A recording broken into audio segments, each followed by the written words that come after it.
दोस्तों, स्वागत है आपका अपनी ऑनलाइन क्लासेस में। आज हम पढ़ने जा रहे हैं सिक्योरिटी काउंसिल ऑफ यूएनओ, संयुक्त राष्ट्र संघ के सुरक्षा परिषद के बारे में। इससे पहले अपने दो वीडियो थे जिसमें महासभा और उसकी कार्य और शक्ति के बारे में हमने पढ़ा था। आशा है कि आपने वो देखे होंगे। पहले वीडियो में महासभा किया जनरल जो इंट्रोडक्शन है वो दिया गया है। तो आज हम पढ़ेंगे सिक्योरिटी काउंसिल। तो इससे पहले आप सभी से रिक्वेस्ट है कि आप मेरे चैनल को लाइक, शेयर एंड सब्सक्राइब करें। सब्सक्राइब करना बहुत ही आसान है। तो चलते हैं। यूनाइटेड नेशन सिक्योरिटी काउंसिल, ये उसका जो मीटिंग हॉल है ये न्यूयॉर्क में है, जहाँ पर सिक्योरिटी काउंसिल की मीटिंग होती है। तो यूनाइटेड नेशन सिक्योरिटी काउंसिल, जिसका एब्रीविएशंस है UNSC, is one of the 6 principal organ of the United Nations charged with ensuring international peace and security, recommending the admission of new UN members to the General Assembly, and approving any charge to the UN, any change to the UN Charter. Its power include establishing peacekeeping operations, enacting international sanctions, and authorizing military actions. The UNSC is the only UN body with the authority to issue binding resolutions on member state। यानी कि सुरक्षा परिषद संयुक्त राष्ट्र संघ के जो 6 प्रमुख अंग हैं, जैसे महासभा और इंटरनेशनल कोर्ट ऑफ जस्टिस, और सामाजिक एवं आर्थिक परिषद, और न्यास परिषद जिसको ट्रस्टशिप काउंसिल बोलते हैं, और सिक्योरिटी काउंसिल जो ये खुद है।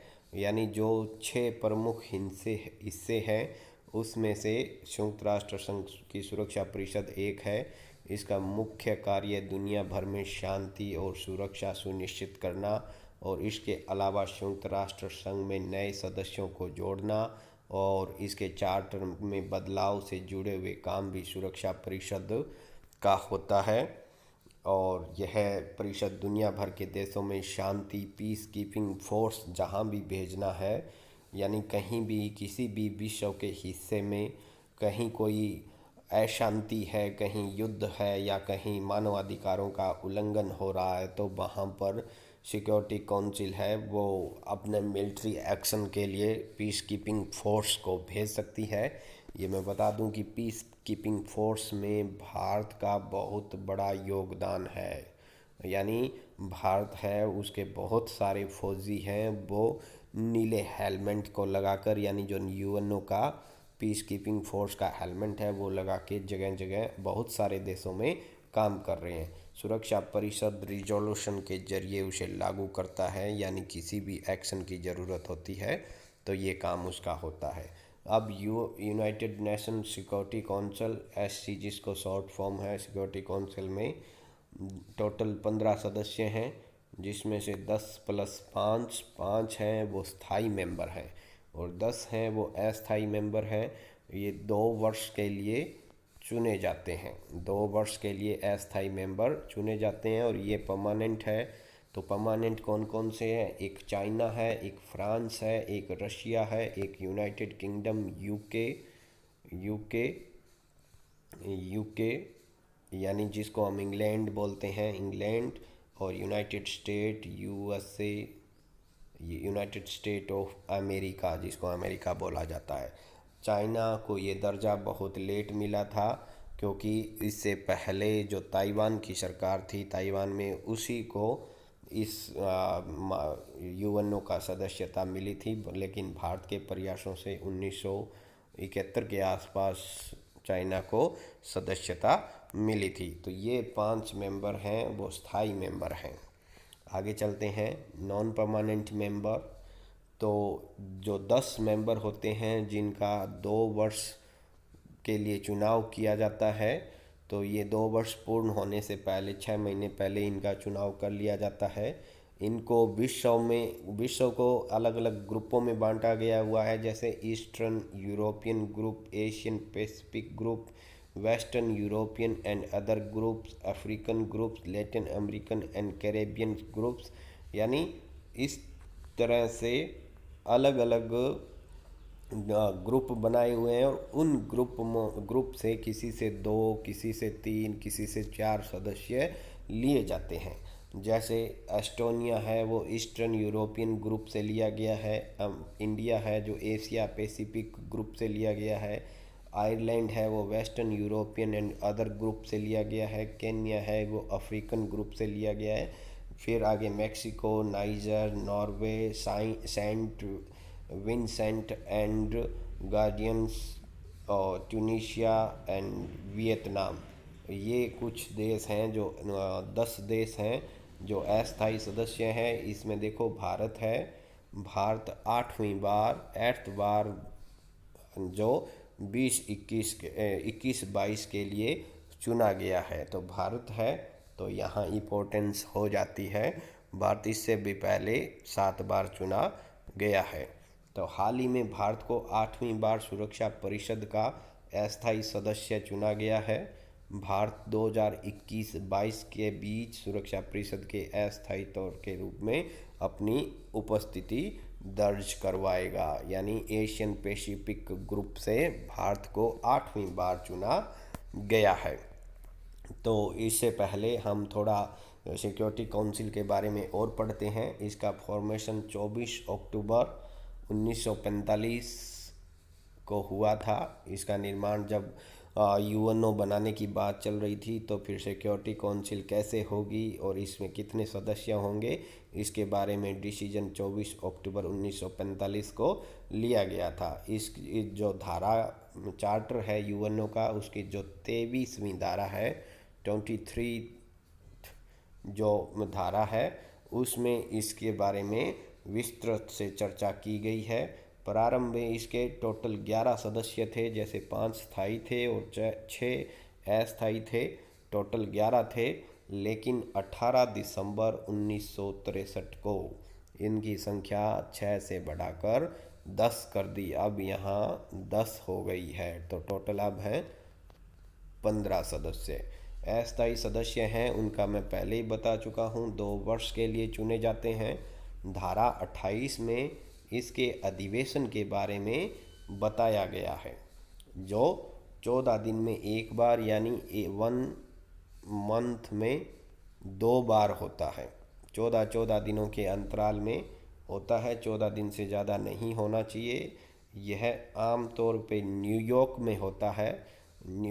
में होता है अमेरिका में, लेकिन किसी विशेष परिस्थिति में कहीं दूसरी जगह भी इसकी मीटिंग बुलाई जा सकती है। और ये 14 दिनों का भी कोई पुख्ता नियम नहीं है। वैसे तो नियम है कि 14 दिनों में तो बुलानी है, लेकिन आपातकाल में इसकी बैठक पहले भी कभी भी बुलाई जा सकती है, क्योंकि जो इनके सदस्य होते हैं वो न्यूयॉर्क में 24 घंटे और 7 दिन, 24 गुणा 7 दिन मौजूद रहते हैं। इनको कभी भी अचानक भी आपातकालीन स्थिति में बुलाया जा सकता है।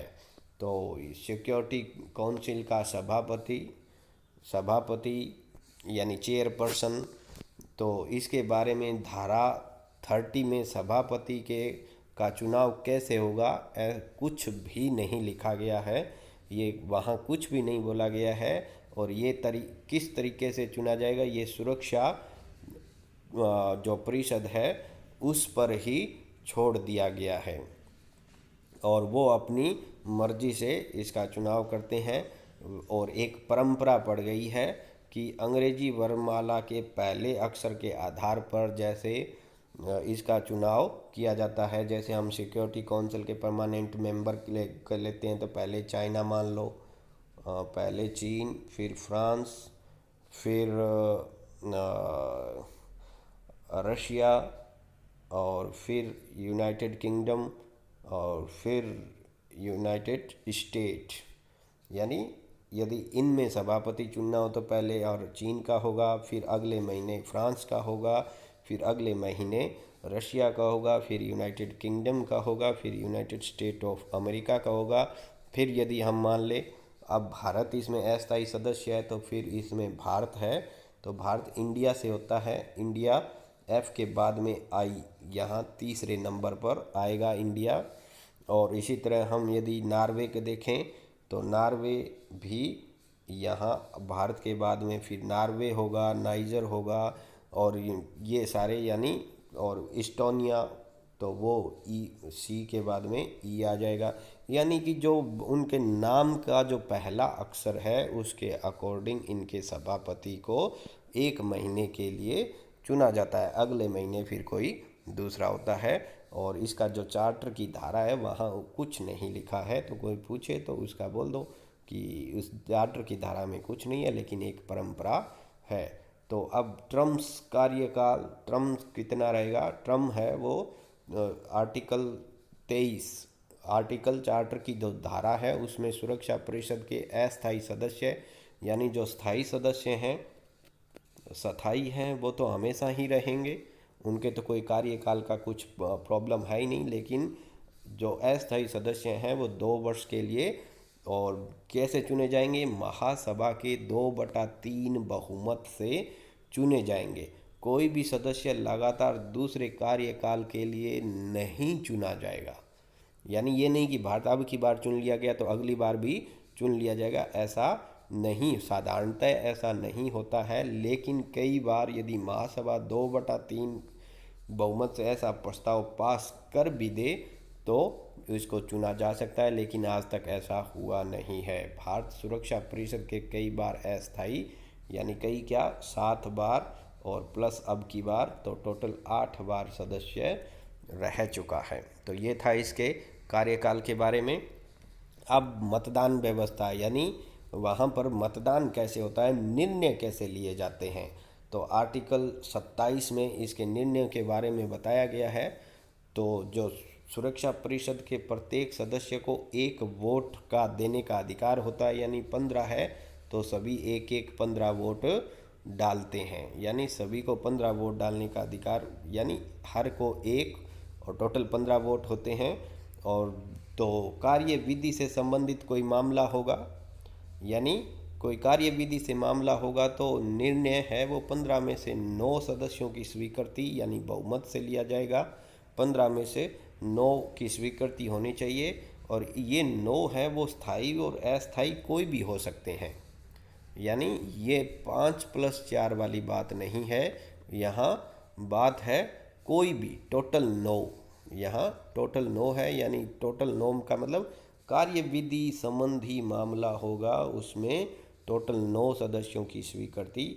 लेकिन महत्वपूर्ण मामले जो होंगे उसमें से 15 में से 9 सदस्यों की स्वीकृति होनी जरूरी है, लेकिन वो स्वीकृति 5+4 यानी 5 स्थायी है वो जरूरी है, और 4 अन्य हो सकते हैं, अस्थायी हो सकते हैं। तो अन्यथा यदि इसमें 5 में से ये या मान लो कि 4 हैं तो और एक अलग है तो नहीं होगा, तो डिसीजन नहीं लिया जाएगा, यानी 5 की स्वीकृति जरूरी है। यदि 14 के 14 एक तरफ हो और एक सदस्य अलग हो, और वो जो यदि स्थायी सदस्य है, परमानेंट सदस्य है, तो इसका मतलब कोई डिसीजन नहीं लिया जाएगा। अब ये तो हो गया, क्योंकि ये ऐसा क्यों होता है, क्योंकि जो स्थायी सदस्य हैं उनके पास वीटो पावर है, वीटो पावर है। अब वीटो प्रयोग यदि वो ना कर दे कि मैं इससे सहमत नहीं हूँ, तो इसको हम वीटो पावर मान लेंगे। और यदि वो उस सभा से अनुपस्थित एब्सेंट रहता है या उस सभा का बहिष्कार करके, यानी न तो हाँ करता है न ना करता है, उठकर चला जाता है, तो फिर उसको हम वीटो नहीं मानेंगे, चाहे वो स्थायी हो चाहे अस्थायी सदस्य हो। अस्थायी सदस्यों के पास तो वीटो होता ही नहीं है।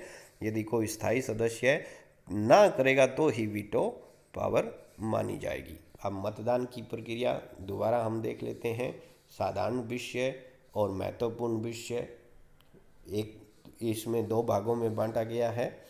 इसमें हमने जो कार्य विधि से संबंधित हैं इनको हम साधारण विषयों में रख सकते हैं।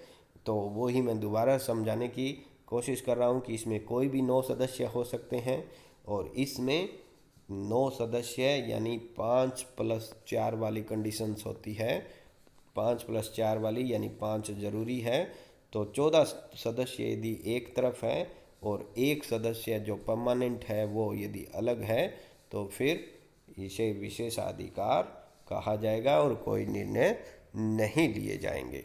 अब सुरक्षा परिषद की पृष्ठभूमि, ये तो हमने अभी इसके बारे में पढ़ा, तो इसकी पृष्ठभूमि जानने की कोशिश करते हैं कि इसका निर्माण से पहले क्या हुआ, क्योंकि ये सबसे महत्वपूर्ण इकाई है। जिसका गठन है वो द्वितीय विश्व युद्ध इसका गठन है वो द्वितीय विश्व युद्ध के बाद के दौरान 1945 में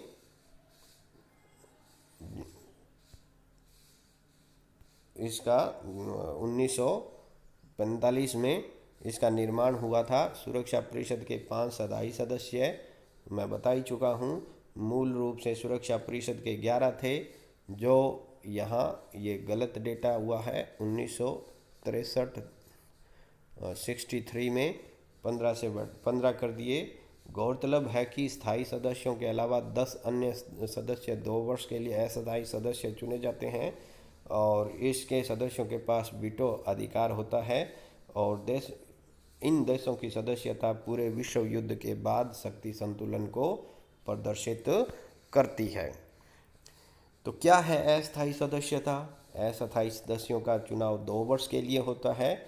इनके चुनने का उद्देश्य जो क्षेत्रीय संतुलन है वो कायम करना है, यानी इसीलिए इनको अस्थायी सदस्य के रूप में मान्यता दी है, ताकि सभी क्षेत्रों का प्रतिनिधित्व किया जा सके।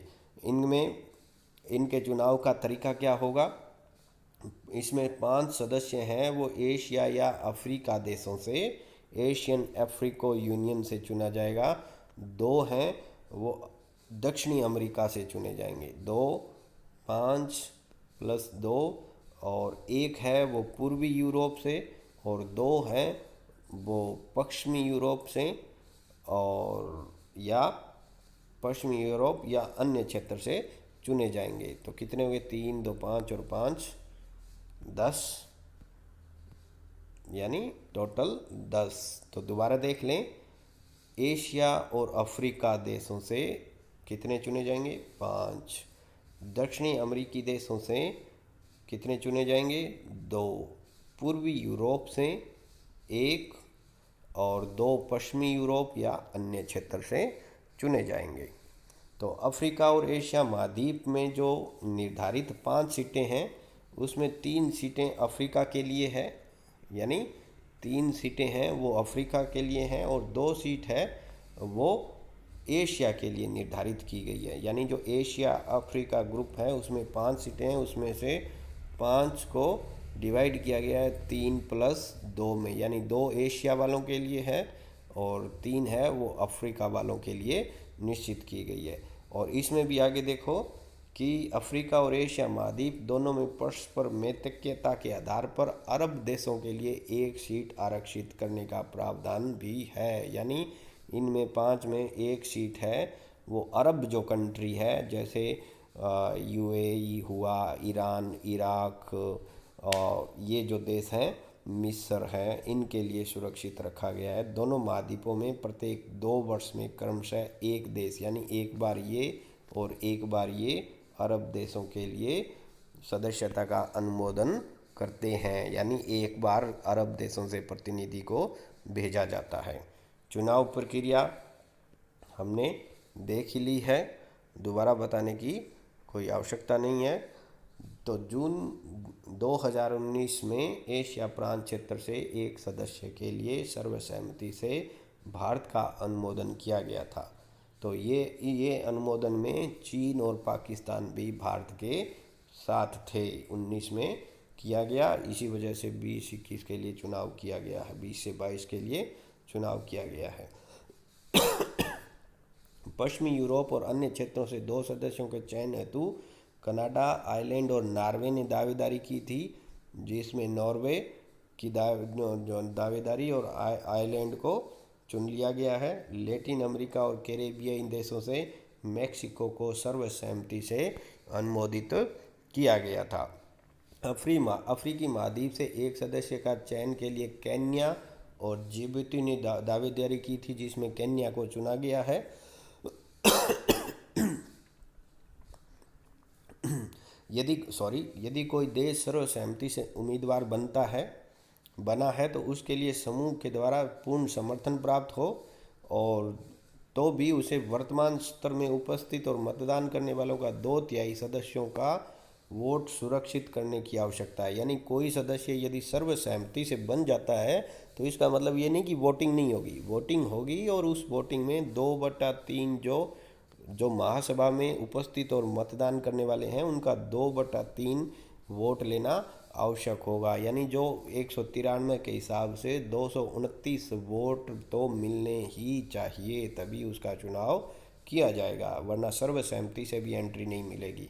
भारत ने जनवरी 2021-22 तक समय के लिए 192 से 184 देशों का समर्थन प्राप्त किया था। इससे पहले भारत है वो 50-51 के लिए, 57 से 67 से 68 के लिए, 72 से 73, 77 78, 84 85, 91 92, 2011-12 में भी रह चुका है।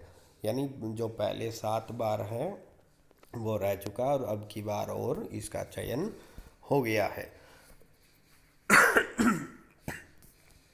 इसकी भूमिका और शक्तियाँ। सुरक्षा परिषद संयुक्त राष्ट्र में की सबसे शक्तिशाली निकाय है। इसकी प्राथमिक जिम्मेदारी अंतर्राष्ट्रीय शांति और सुरक्षा को कायम रखना है। इसकी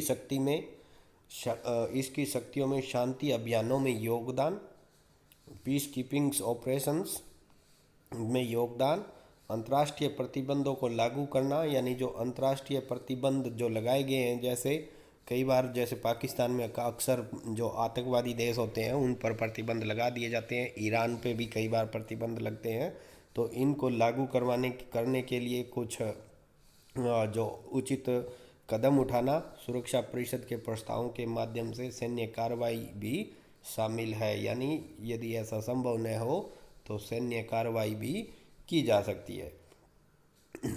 और ये जो देश हैं, सदस्य देश हैं, बाध्यकारी प्रस्ताव जारी करने का अधिकार भी इसके पास है, यानी उनको बाध्य भी किया जा सकता है, और ऐसा करने वाला संयुक्त राष्ट्र का ये एकमात्र निकाय सिक्योरिटी काउंसिल है।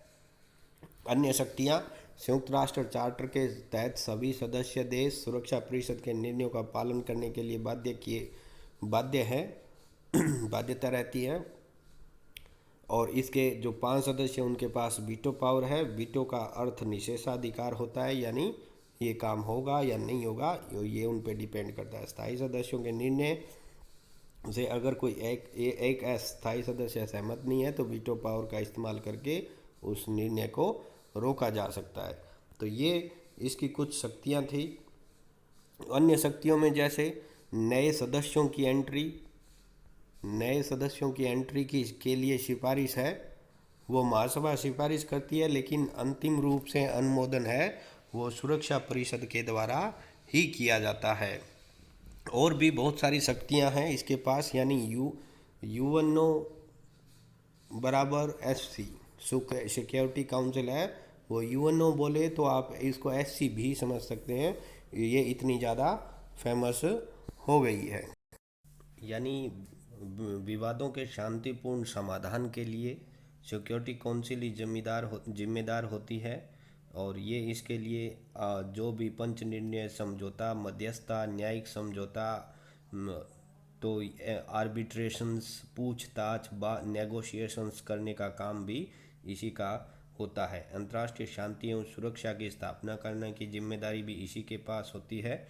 धारा 24 में कहा गया है कि संयुक्त राष्ट्र संघ के सदस्य सुरक्षा परिषद के निर्णय को मानने के लिए बाध्य है। विश्व शांति को संकट में डालने और भंग करने वाले मामलों के संबंध में कार्रवाई की जा सकती है।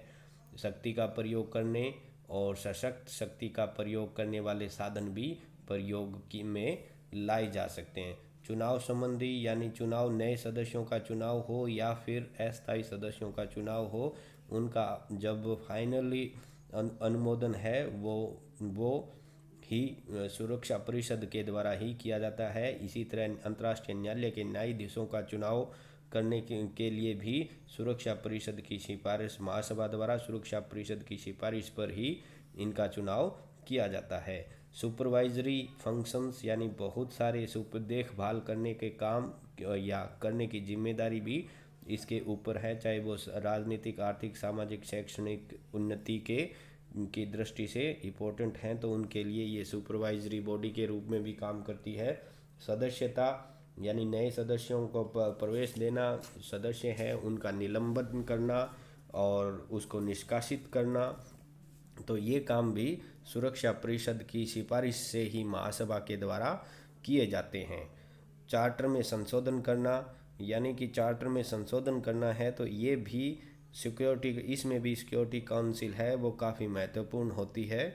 यानी जब तक ये सिफारिश नहीं करती या अनुमोदन जो संशोधन किए गए हैं उसको वेरीफाई नहीं करती, तो किसी भी तरह का संशोधन लागू नहीं किया जा सकता है। तो इस आधार पे हम बोल सकते हैं कि एक तरह से सुरक्षा परिषद है वो बहुत ही महत्वपूर्ण हो जाती है। यहाँ तक कि यूएनओ के लिए भी इसका महत्व बहुत यूएनओ से भी बढ़ जाता है कई बार।